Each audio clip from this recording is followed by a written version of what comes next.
Cats have something of a history of being worshipped, but who is perfectly odd?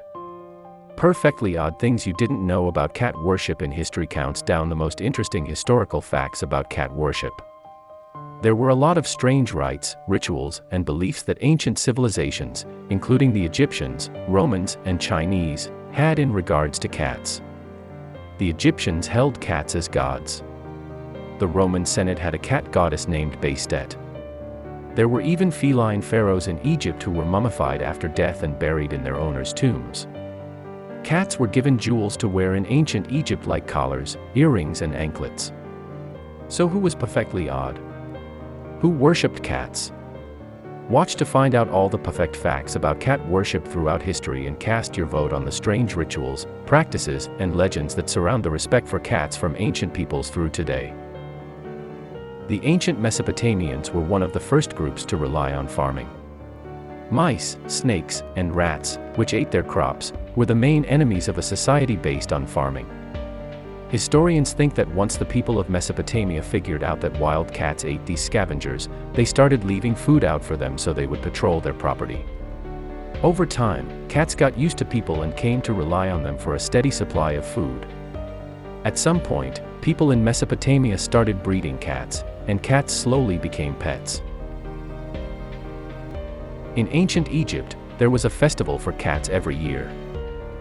The Temple of Bast in the city of Bubastis, said to be one of the most beautiful temples ever built in ancient Egypt, was the center of this festival. People from all over Egypt came to the festival, which was a happy way to honor Bast. They came together to pray, sing, dance, and drink. Egyptians prayed to cats. Because they're great protectors, there were always scorpions, snakes, rats, and other animals that could sting or bite, and cats would hunt them all and protect their owner's home. Many Egyptian families, especially those with babies or young children, relied on cats to keep them safe. Mofdet was a protector and was nearly always depicted as a woman with a cat's head, or occasionally as a cat with a woman's head. She is the earliest known feline-like goddess.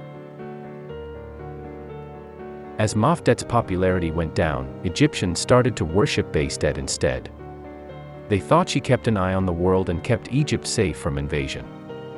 Since she could change into a cat and was similar to cats in other ways, they thought that cats were a true form. Bastet kept Egypt safe, and cats, on a smaller scale, kept the house safe. Seeing a feline in your dreams was especially fortuitous in ancient Egypt. This primarily indicated a good harvest. The larger the cat, the larger the harvest, but also good fortune in general. In the ancient Egyptian text Book of the Dead, the Egyptian sun god Ra takes the form of a cat named Mau to defeat the snake Apep. Even ordinary cats were prayed to. In the past, Egypt in the Valley of the Kings, where all the noblemen were buried, there is a plaque that praises the common cat. It says, "You are the great cat, the avenger of the gods, the judge of words, the president of the sovereign chiefs, and the governor of the holy circle. You are the great cat." Cats were seen as valued demigods who protected the family and were a living representation of the goddess Bast, so they were afforded luxuries whenever possible. The higher the status, the bigger the jeweled collar. Thanks for watching. Feel free to subscribe to our channel and like the video.